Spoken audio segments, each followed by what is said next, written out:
Good afternoon, this is Brian. Today is Thursday, December 3rd, 2020, and I want to present a spotlight on trees / shrubs episode. Today I want to focus on a Southern California native coastal shrub called the lemonade sumac, also known as the Lemonadeberry. This is Rhus integrifolia. So, the lemonade sumac is a medium to very large, often wide-spreading, thicket-forming shrub, occasionally reaches small tree stature, and is a very common native to the coastal portions of Southern California, basically from Santa Barbara County on the from the coastal slopes to the coastal bluffs up to the lower elevations of the coastal mountain ranges, and it runs through to Ventura, Los Angeles, maybe southwestern San Bernardino County, Orange and extreme western Riverside County, down through San Diego County, mostly west of I-15, down to well into Baja California Norte. Maybe further down, I don't know how far south it goes in Baja, but it is a member of the sumac / cashew family, the Anacardiaceae, and it's an evergreen. In other words, the leaves stay green all year. Well, the plant has green leaves on it all year long. So, morphology of the lemonade sumac. Again, it can be a medium-sized shrub, but often it gets to be very large with age, very rugged, very gnarled trunks, and it can get up to often well over 15 feet tall, sometimes maybe up to 20, maybe a little bit taller on occasion. Right now where I am is Powder Canyon, near La Habra and Hacienda Heights. The lemonade sumac is characterized by having singular leaves. In other words, the leaves are not pinnate, they're not compound, they're simple, and they're roughly ovate. And that's unlike a lot of other sumacs in the world in the genus Rhus, which have compound leaves, pinnately compound leaves, but it's one of the few species, especially here in the Southwest, that have simple leaves as opposed to compound foliage. But it is very much a sumac. So, integrifolia basically means entire leaf, and it's a little bit misleading with this plant. And when the term entire comes to mind, it usually means a round, smooth-edged leaf. However, lemonade sumac, which does sometimes have smooth leaf edges, often has a variable amount of teeth on the edge of the leaf. And it varies from branch to branch and from plant to plant. You can see here, the edges are a little rough. They're a little bit toothed. That's some of the leaves. And some of the other leaves will have less teeth around them. Some of them will even be completely smooth. See, this one only has one tooth right here. This one's got many teeth on it. This one right here has a smooth edge. So the leaf is actually quite variable on lemonade sumac. Here's another lemonade sumac right here. This one, again, has a lot of variability. Some leaves are completely smooth-edged, some leaves might have a tooth or two, and some leaves might be jagged with teeth all around the edges. Lemonade sumac is a very common component of coastal sage scrub. That's the environment that this is here. Coastal sage scrub comprising a high quantity of summer deciduous shrubs, dry season deciduous shrubs like black sage, which goes partially dormant. This is not dead, it's just dormant, because it's the dry. We're still haven't really gotten our rains yet. Black sage, white sage, Toyon. Here's Toyon. This is Rhus This is a common plant that grows with lemonade sumac and coastal sage shrub, and it's also found in chaparral, and it's mostly found below 3,000 feet, although there apparently is a population above 3,000 feet on Palomar Mountain, which is actually quite far inland for its distribution. This plant is usually found within 15 to 30 miles of the ocean because it is adapted to the push of marine air, which modifies the temperatures. This shrub is not really super cold hardy. With a sufficient enough freeze, the plant's tissues will burn and die back. But then likely it'll resprout from its root crown. And speaking of that, the root crown is an adaptation to surviving fires. Coastal sage scrub, and especially chaparral, are renowned for enduring fire. And that's what actually helps to cause it to regenerate and invigorate and renew itself. So, like a lot of harder coastal sage scrub plants, like the sumacs and the toyons, they can resprout from their root crown after a fire or after simple cutting. Another common associate of lemonade sumac is Laurel Sumac, Malosma laurina, used to be known as Rhus laurina. Check my October 17, 2019 video for a spotlight on Laurel Sumac. Laurel Sumac is a very common associate of lemonade sumac, and they often grow in close proximity, like here. And it's also a very cold sensitive plant. The above ground tissues will brown off and die following frost and freeze, only to regenerate in the spring from the root. So, Laurel Sumac. There are a lot of other interesting aspects to this plant as well. Like pretty much all the species in the genus Rhus that I know of, they pre-form the flower buds the year before. So this is December. This is not flowering season. So why are there flower buds on this plant? Well, like a lot of plants in the genus Rhus, they pre-form them the summer and fall previous. So these buds have been formed during the course of autumn 2020, and they will bloom in March or April of 2021. So they pre-form their flower buds, and then they become these red flat-edged drupes. This is well past the fruiting season, so these are very old, but you can see the characteristics. It's kind of flattish in cross-section going this way, and then it's a little more rounded in the other. From the other angle, it's very rounded, and from this angle, it's relatively flat. It's very common for plants in the genus Rhus that have rounded, flattened fruits like that. So, I told you where the distribution is. You're not really going to find these really far inland. So once you start going into the San Bernardino Mountains, mostly away from the lowest foothills, you're not going to find this plant anymore. It's going to be replaced by its close relative, the sugar sumac, Rhus ovata, also known as sugar bush, which is a very, very close relative of this. And I did a spotlight on that in October 11th of this year, so check for that video, spotlight on sugar sumac. And that name will be coming up again in this video because there's something very important that deals with these two. So in fact, with that in mind, let's segue into sugar sumac versus lemonade sumac. They are often confused because to the untrained eye, the leaves are quite similar. However, to somebody who has studied these plants and have noticed them and paid attention to the differences, to me, they're actually quite easy to tell apart.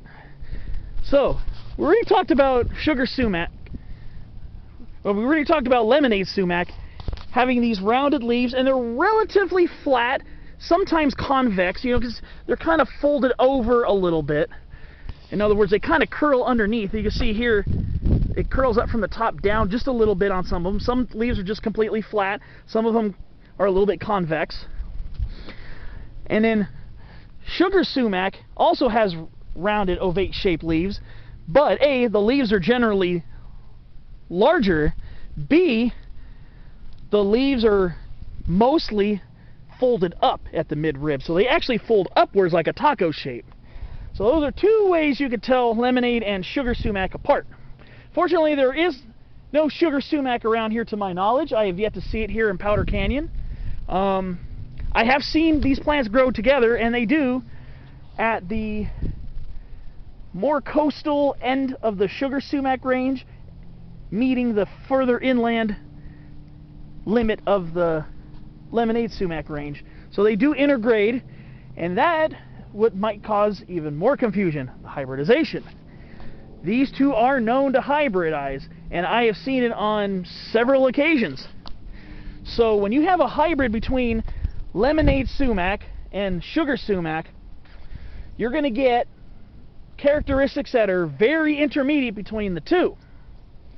The leaves will be generally a little closer to sugar sumac in size. Sugar sumac leaves are often about twice the size as a lemonade sumac's leaves, but there'll be maybe some slight folding upward like a taco, and then sometimes the leaf blades will be flat, larger, and they'll have some teeth around the edges of them.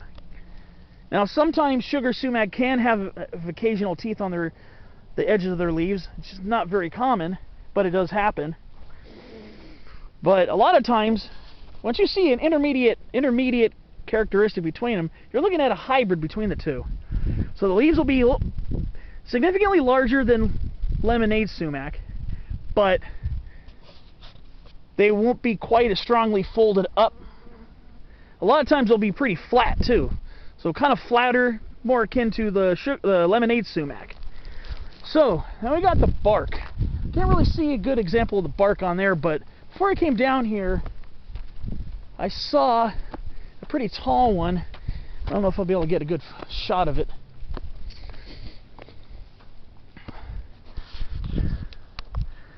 The bark is dark gray.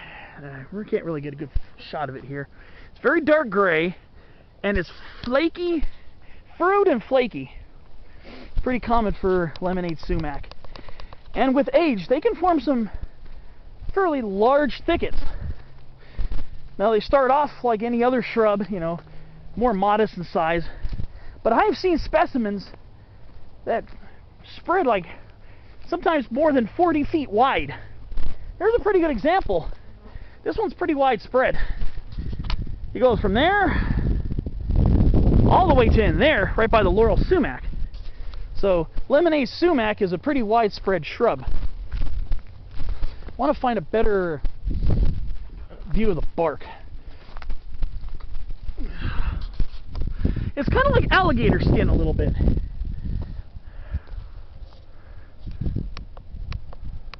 I don't know. You can kind of see the texture of it a little bit. It's not perfect because I'm using zoom function, but you can see it's very rough textured. And usually lemonade sumac will form dense thickets all the way down to the ground. Very common for lemonade sumac.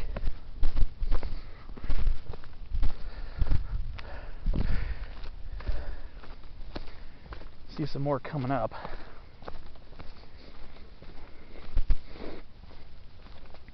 I want to get a close-up of the bark of this plant. But as you can see here, here's another lemonade sumac. It's another very wide-spreading shrub. Very wide-spreading. Like I said, I've seen these spread up to at least 40 feet.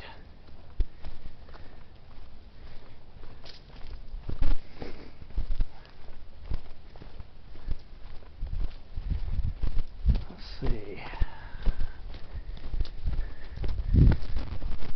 Another specimen around here.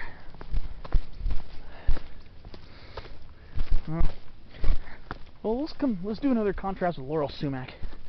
Laurel Sumac can also be pretty thicket forming too, but Laurel Sumac, you're much more likely to see the trunks because they tend to be a little sparser, taller, but lemonade sumacs will usually be pretty thicket forming down to the ground. Again, here's another contrast. Here's another thicket of Laurel Sumac. A lot of times you can see the trunks very well. Lemonade sumac, sometimes you have to be hiking in coastal sage scrub. Literally be bushwhacking through them to really get the focus. But here, this is commonly what happens. Lemonade sumacs will sometimes form dense stands together, like right here. This is 95% lemonade sumac right here. This is very common for them to form dense populations. One place to really see these form very dense populations, well, here obviously in Powder Canyon, but if you also go to some of the little coastal canyons in San Diego, where lemonade sumac is very common, you'll find extensive stands along the coastal bluffs and hills, and in some of the local urban canyons. This plant will take over an entire slope. I've seen it and I've borne witness to it, and I think it's really, really neat. In fact, here's a tip. If you're out there trying to look for lemonade sumac and get a good view of, you know, the trunk, the bark, and the way the branches are structured, a good place to go is Ruffin Canyon in I believe it's in Serra Mesa. It's right next to William Taft Middle School. You park in on a little street next to the school, and you take the trail right next to the school. The school will be on your right, and you start hiking down. Once you hike down through some very sun-exposed sage scrub, you'll hike down the canyon, and you'll be hiking through one of those type of thickets. Now, it's easy to get through. You sometimes have to duck your head, and sometimes have to watch out for a root or a branch across the trail. But it's pretty easy to get down there, and you'll get up and close and see what the trunk and the branches really look like of this amazing shrub. Here's another patch of it right here. I say it's a very common to insanely abundant shrub. Now, a word of caution. Now, like I said before, it's a member of the Anacardiaceae, the Cashew family. So people with sensitive skin might get an allergic reaction from touching the sap of the plant. I've been lucky. I haven't had any issues with it, but some people might have an allergic reaction while contacting the sap of this plant. So just be careful. I wouldn't go freaking out as if it were poison oak, but some people might get a little skin reaction. That's common with a lot of plants in the genus Rhus and a lot of plants in the Anacardiaceae. So that is a word of caution, so be aware of that. Again, medium to very large shrub, thicket forming, sometimes dense population forming, sometimes very occasionally a small tree, pre-forms its flower buds, and the flowers, when they open in the late winter, early spring, they'll be 5-petaled, really tiny, little 5-petaled white and sometimes pinkish flowers. They're actually quite attractive if you look at them. They're tiny. You'll see them coming out in those little panicles, those little pyramidal shaped clusters. That's called panicles. You'll get to see the lemonade sumac flowers. And lemonade sumac flowers are very similar to sugar sumac flowers. And they're actually pretty. You just have to look really closely at them. But that's going to wrap it for this episode. This was Brian, episode of Spotlight on Trees on the lemonade sumac. And before I let you go, there's a reason why the plant is called lemonade sumac. So, I showed you earlier on the video that the fruit of the lemonade sumac is a flattish drupe. Again, I apologize for the false ending, because just like on my white sage video, I always think of something at the end of the video. Okay, so the lemonade sumac is called lemonade sumac or lemonade berry for the simple fact that its fruit, if seeped into water, will form a thirst-quenching beverage, albeit it might be quite tart. You might need to season it with some sugar or sweetener. It'll probably be very tart, and people often will pick them and then suck on the outside of the drupe. That's what the fruit's called. It's called a drupe. And then